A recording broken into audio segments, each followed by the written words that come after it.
Snow drifted against the glass like white ash from a dying fire. The sound of it was the only company Evelyn Hartwell had learned to trust. For 3 winters she had watched the same storm roll down from the ridges of Cold Creek, the same wind whispering against her shutters, the same emptiness coiling in her chest like something alive. She had come here to outlast her shame, though no one in town remembered what, exactly, she had done to earn it. Perhaps it was only that she'd survived when others hadn't.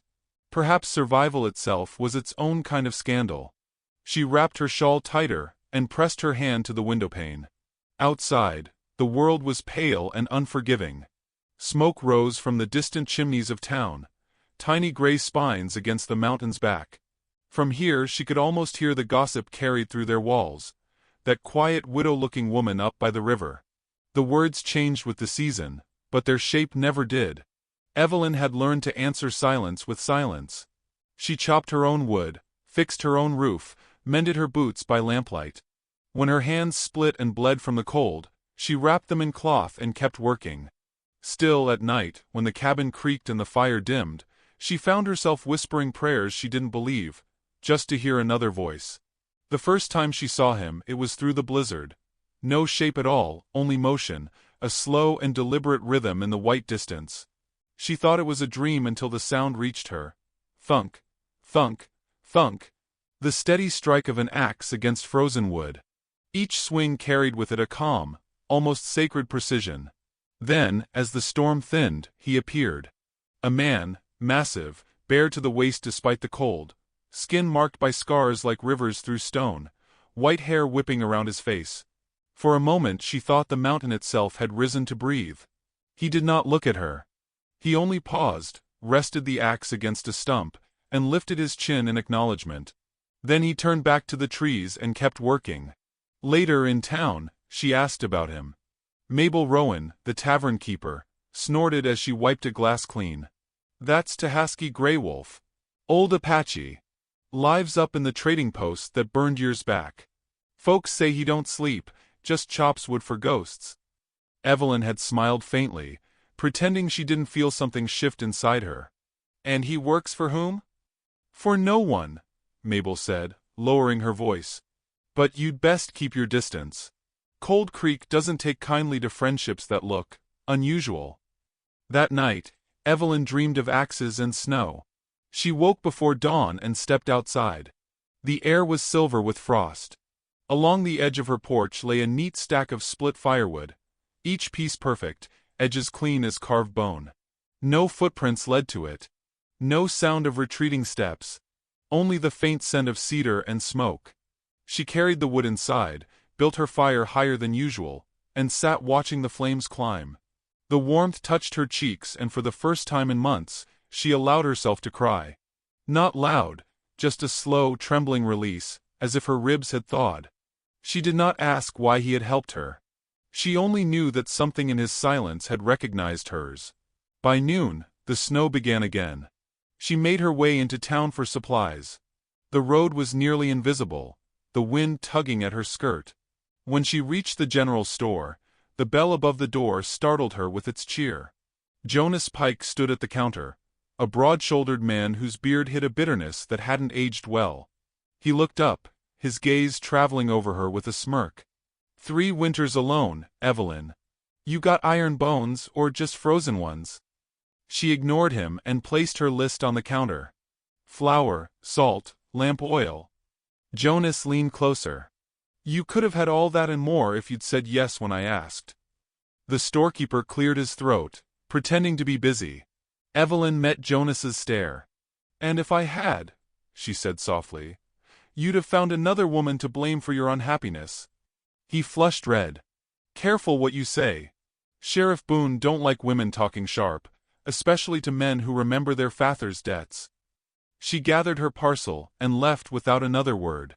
But outside, in the corner of her eye, she saw him watching her walk into the storm, hatred tightening his jaw. The wind rose, hurling snow into her path. Halfway home, her boot slipped on the ice and she fell hard, pain sparking up her arm. The world blurred white. The cold pressed close, heavy and final. Then, through the howl of the storm, that same rhythmic sound returned. Thunk, Thunk, thunk. She blinked and saw him again. The old Apache, standing over her, his hair a halo of frost, his eyes dark and still. He said nothing, only extended his hand. She hesitated, then took it. His palm was rough, warm despite the cold. Without effort, he lifted her to her feet and guided her toward her cabin. When they reached the door, he looked at her briefly, his breath forming a pale cloud between them. "Cold respects no one," he said, voice deep as a canyon. Before she could answer, he turned and vanished into the snow. Inside, she lit the fire with trembling fingers. The heat returned slowly, crawling up her spine. She replayed his words again and again, hearing something beneath them. Something that wasn't warning but memory. By evening, the storm had buried the world in silence. She sat by the window, watching shadows move beyond the glass. Then she saw it. A single shape walking through the white, slow and steady, carrying another bundle of firewood. He placed it by her porch and walked away without looking back. In the stillness that followed, Evelyn felt a pulse of warmth she could not name. She crossed the room, opened the door, and stepped into the cold. The air bit her skin, but she stayed there, watching his fading outline merge with the trees. Something inside her whispered, "3 winters alone, and now the snow remembers your name." Behind her, the fire crackled. The sky dimmed to slate. She stood until her fingers went numb, her breath visible in thin threads. Then she whispered into the wind, words she hadn't dared speak aloud since her father's death. "Thank you." No answer came, but far off in the darkness, the echo of an axe struck once more, clean, certain, and close enough to sound like a promise. And for the first time since the world had gone white, she did not feel afraid. The days that followed felt quieter, though nothing in the world had truly changed, only the way Evelyn noticed it. She woke before dawn, the fire whittled to embers, her breath a pale cloud in the chilled room. Outside, the snow lay untouched except for a single set of footprints leading away from her porch. His footprints. She traced them with her eyes until they vanished into the pines. Something inside her, long dormant, hummed like a tuning string brought back to sound. Cold Creek went about its life with the clumsy rhythm of a wounded animal. Wagons groaned along the frozen main road. Smoke rose from chimneys in thin, reluctant ribbons. Men gathered at Mabel's tavern to swap stories of wolves and ghosts, and the Apache scene stalking the riverbank. Some swore he was a spirit, others, that he was waiting to strike when the cold made them weakest. Evelyn listened only when she had to. She returned to her cabin with a satchel of supplies, the sky a dull, pewter gray. As she rounded the bend near the river, she paused. Tahaski was there again. Kneeling at the frozen edge of the water, shirtless though wind scraped the valley, his white hair tangled with frost. He rinsed blood from his hands. Animal blood, she realized, as a skinned deer lay beside him. The muscles in his back flexed slowly, like the shifting of mountains beneath snow. He didn't look at her, not at first. But when he did, his dark eyes held neither surprise nor warning, only acknowledgement, as though he had known she would be standing there all along. "You hunted?" she asked, her voice barely more than a thread. "For you," he said simply. 2 words. Nothing more. Yet her heart stumbled, unprepared. He rose and lifted the deer to his shoulder as if it weighed nothing. Without waiting for her answer, he walked toward her cabin. Inside, he laid the deer upon her table with reverence, like an offering. She fetched water, herbs, worn knives. Together, in silence, they worked. His hands moved with the patience of someone who had dressed 100 winters' worth of game. Hers trembled occasionally, though she forced them to still.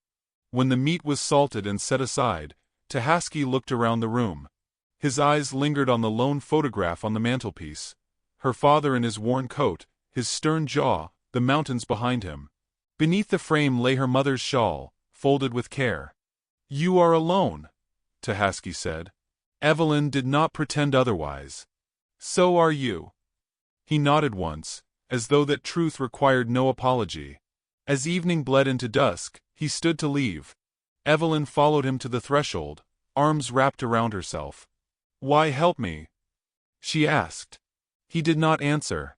Instead he turned slightly, and she saw the beaded bracelet on his wrist, blue and white stones, worn smooth by time. A child's bracelet. The next morning, the town stirred with rumors like ravens. Jonas Pike had seen Tahaski carrying meat to her door.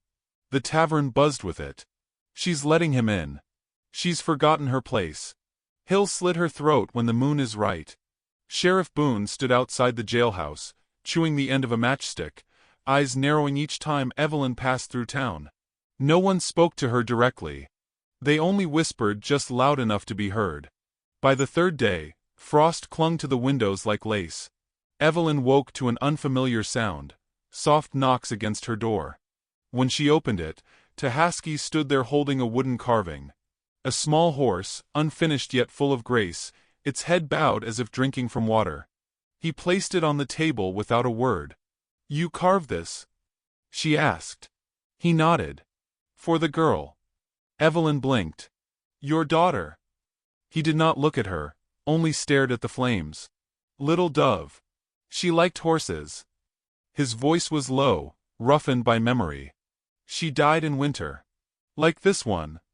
Silence settled between them, heavy but not unkind. Evelyn touched the carving gently. "I'm sorry," she said. He glanced at her, something unreadable in his eyes. "You know loss." She did. More than she ever dared admit. In that moment, the air felt different, warmer, though the fire had not grown. Days passed. Snow deepened. Their pattern became steady, unspoken. He would leave chopped wood or dried meat at her porch. She would leave bread warm from the hearth, wrapped in cloth. Sometimes, they shared the same fire without speaking, the silence soft rather than sharp. One afternoon, Evelyn walked into town to trade tallow and fur. As she stepped into the store, conversations died like flames in wind. Jonas stood near the counter, leaning on his rifle. His eyes gleamed with something unsteady. "Heard your Apache brings you more than firewood," he said, smirking. "Maybe he shares your bed too?" Laughter flickered among the men. Evelyn's cheeks burned, but her voice remained calm. "Better the company of a man with honor than one with a poisoned tongue." Jonas's jaw tensed. He stepped closer. "Careful. Folks talk. Sheriff might think you're consorting with the enemy." Evelyn held his gaze. "Let them think." On her way out, she heard Mabel mutter, half admiring, half afraid. "Girls got more courage than sense." Snow fell harder that evening. By twilight, the wind screamed like something wounded. Evelyn bolted the doors, fed the fire, and listened for the rhythm she had come to know, the steady beat of axe against wood. But tonight, there was nothing. Hours passed. Then, faintly, a knock. Not loud, but urgent. She opened the door. Tahaski stood swaying, blood streaked across his shoulder, breath ragged. Behind him, the sky glowed with torchlight, figures moving in the storm, searching. "They saw me," he breathed. "At your door." Her heart pounded. "Come inside." He hesitated. Snow clung to his lashes like salt. "If I stay, they will come for you." "If you leave, you'll die," she said. Their eyes locked. Something unspoken bridged the space between them. Neither warmth nor duty, but something older, like the instinct that makes a bird fly before lightning strikes. He stepped inside. She barred the door. Outside, shouts broke through the wind. Sheriff Boone's voice, harsh and close. "We know he's in there, Evelyn. Don't make this harder." Inside, flames flickered over Tahaski's scars, casting shadows like wings across the walls. Evelyn's hands trembled as she reached for her rifle, though she knew she could not stop them all. Tahaski looked at her, quiet and steady. "You do not have to fight for me." She swallowed. "You fought the cold for me." A pause. Then a faint, almost imperceptible smile. Outside, boots crunched closer. A fist slammed against the door. "Step aside, Evelyn." Sheriff Boone thundered. "This is your last warning." She stood her ground. Tahaski's voice was a whisper, low and certain. "If they come again, act like you're mine." The words hung there, fragile as frost, and just as sharp. Before she could answer, the door shuddered beneath another blow. And in that breathless space between fear and choice, Evelyn understood. The storm outside was no longer the one she feared most. The door shook against its hinges as the men outside pounded with fists and rifle stocks. Evelyn's pulse quickened, though she kept her back straight, her fingers wrapped tightly around the cool wood of the rifle. The fire crackled behind her, casting long shadows across the floorboards where Tahaski stood, silent and still, like a stone carved from the mountain. Evelyn Hartwell. Sheriff Boone's voice tore through the storm. Move aside and no harm will come to you. She did not answer. Her breath drifted pale into the air. Tahaski's gaze met hers, dark as river water beneath ice. You do not owe me this, he said quietly. Snow rattled against the shutters like bones. Maybe I do, she whispered back. A moment hung, fragile as frost. Then outside, muted voices, heavy boots retreating. The pounding ceased. A final warning carried through the cold. Morning light, Boone said. He comes with us by morning light. Their footsteps faded into the storm. Silence fell heavy and trembling. Evelyn let out a breath she hadn't known she was holding. Tahaski stepped forward, his shoulder bleeding slowly through the cloth she'd wrapped around it earlier.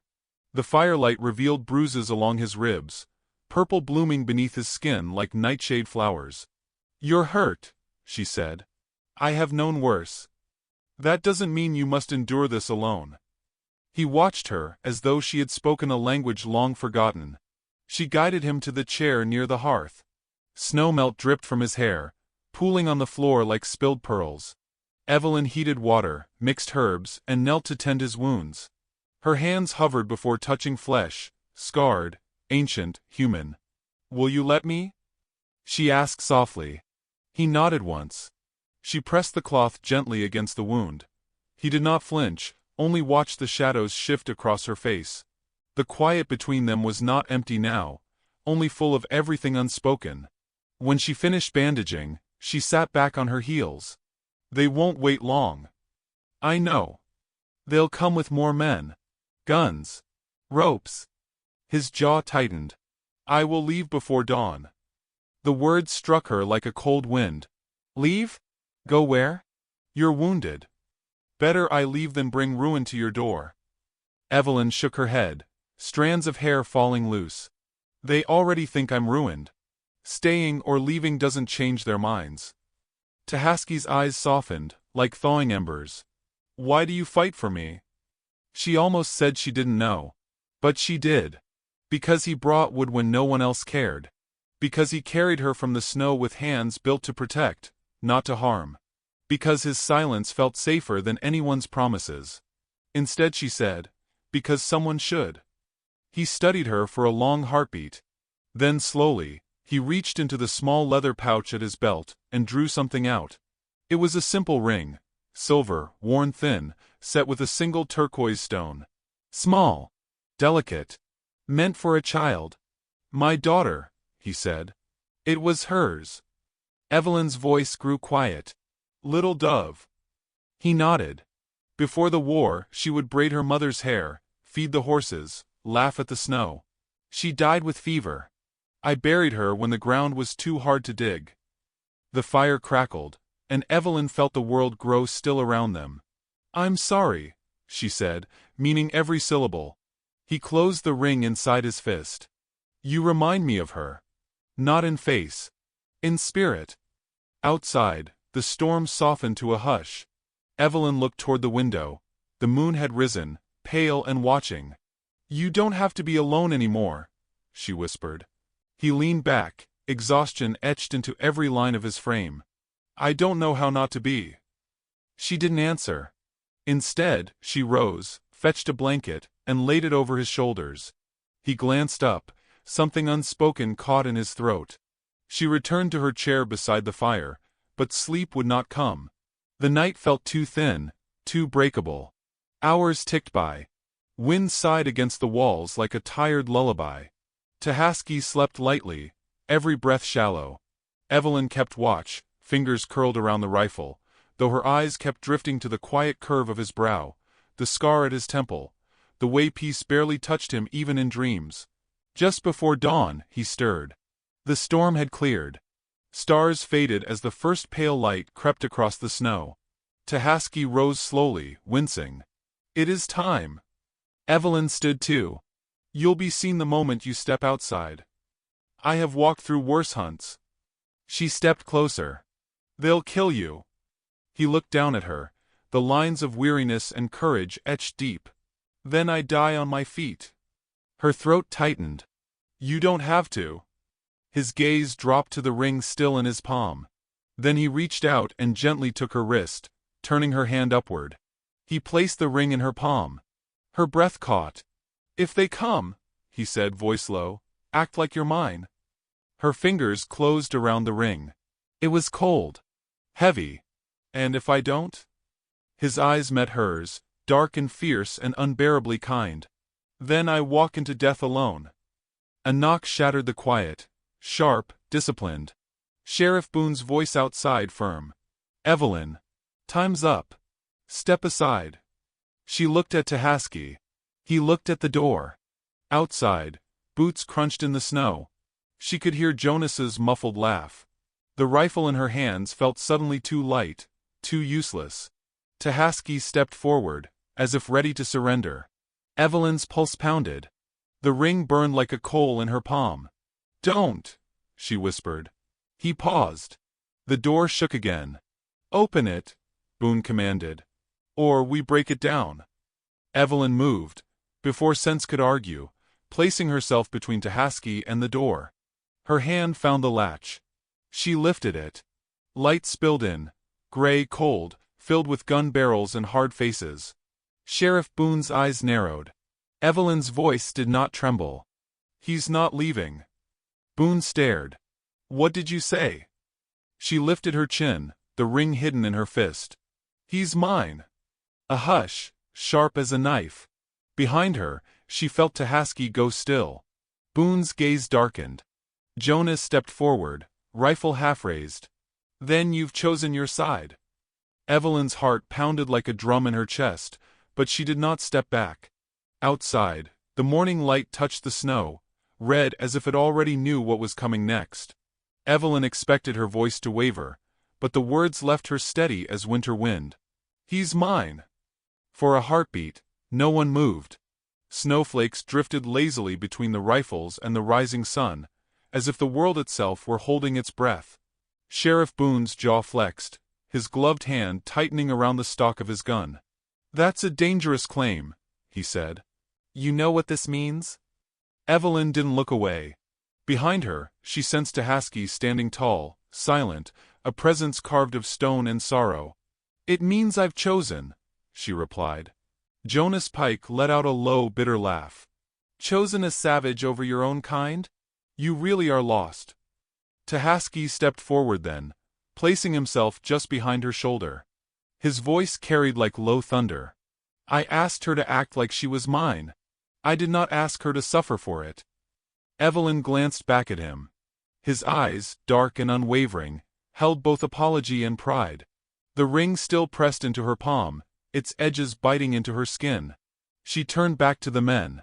"I'm not suffering. I'm standing where I should have stood long ago."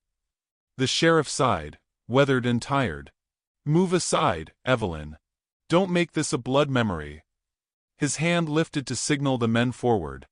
"No," she said. The wind stilled. The first shot didn't come from Sheriff Boone. It came from Jonas. A sharp crack split the morning air and Evelyn flinched, but Tahaski was already in front of her, his arm thrust out, catching the bullet's path in flesh instead of bone. He didn't fall. He only staggered once, then straightened, blood blooming across his skin like spilled wine. Boone swore, furious. "Hold your fire." But the world had already tipped. The men faltered between orders and fear. Evelyn felt her own scream lodged in her throat, but her hands were steady as she lifted her rifle, pointing not at their hearts but at the sky. A shot fired into the cold morning air, a warning. Everything froze. "I will not let you kill him because of your hatred," she said, voice shaking now but unbroken. "You shoot again, and you'll have to shoot me first." Boone looked at her, something aching behind his stern facade. "This isn't about hate. It's about law." "No," she said softly. It's about fear. For a moment, no one spoke. Only the wind moved, tugging strands of her hair free, carrying the scent of pine, iron, and smoke. Then Mabel Rowan emerged from behind the crowd, cloak around her shoulders, face pale but resolute. "Leave the girl be, Boone," she said. "We've spilled enough blood in these mountains." Others shifted uneasily. A man lowered his rifle. Another stepped back. The sheriff's shoulders sagged, as though the snow itself bore down on him. "You don't know what you're inviting," he muttered. "Maybe not," Mabel said. "But I know what she's protecting. And I've seen less worthy things than this defended by guns and pride." Boone looked from Mabel to Evelyn, to Tahaski, who was bleeding quietly but remained upright, eyes sharp as flint. Finally, slowly, Boone lowered his weapon. "You've made your choice," he said. "But if he harms anyone—" "He won't," Evelyn answered. The sheriff nodded once. "We leave by sundown. If he's still here after, it won't be talk next time." The men withdrew, grudgingly. Jonas lingered, eyes burning. "This isn't over," he hissed. "No," Evelyn said. "It's finally begun." He spat in the snow and followed the others. When they were gone, Evelyn turned to Tahaski. Blood dripped from his arm steadily, leaving dark stains in the snow. "Sit," she said. He obeyed, exhaustion robbing him of protest. She guided him inside, bolted the door, and pressed him gently into the chair beside the fire. Her hands were already stained crimson as she cut the fabric from his wound. He watched her, quiet and unflinching. "You should have let me take the bullet," she whispered. "I would not let the bullet take you." Her vision blurred, but she blinked the tears away. She stitched the wound carefully, her hand steady though her heart thrashed like a caged bird. He didn't wince. Only when she finished did he speak. "You have tied your life to mine now," he said. "Maybe it was tied long before this." Silence. Firelight flickered across his face, softening the lines time had carved. He reached into his pocket, pulled out the small wooden horse she'd placed beside the hearth days ago. His thumb brushed its surface. "You remind me of the snow in spring. Still cold, but melting." Her breath caught. She didn't speak. Night gathered slowly outside the windows, wrapping the cabin in a dark hush. She helped him to her bed. He protested, she insisted. He lay back against the thin pillows, breathing shallowly, eyes half-lidded with pain and stubbornness. "I'll sleep on the floor," she said. "No," he murmured. "Here." His large, rough hand patted the space beside him. She hesitated. Then, slowly, she sat at the edge of the bed, her back against the wall. Not touching, but close enough to feel the warmth of his body, like a pulse in the cold. His breathing steadied. Outside, the last light died. Snow fell again, silent as a confession. In the darkness, his voice came, barely above a whisper. "Little Dove used to say, everyone deserves one person who sees them, even when the world chooses not to." Evelyn swallowed. She was right. His hand moved slightly, brushing against hers. She did not pull away. Morning came with a fragile sun and a sky washed pale. Tahaski rose to his feet, slower now but still strong. Evelyn stepped beside him as he opened the door. The world outside was quiet. No riders, no guns, only untouched snow stretching to the forest's edge. "You could still leave," she said softly, "before they return." He looked at the trees, then at her. "Why would I leave what I have chosen to stay for?" She didn't answer, but her chest ached with something fierce and alive.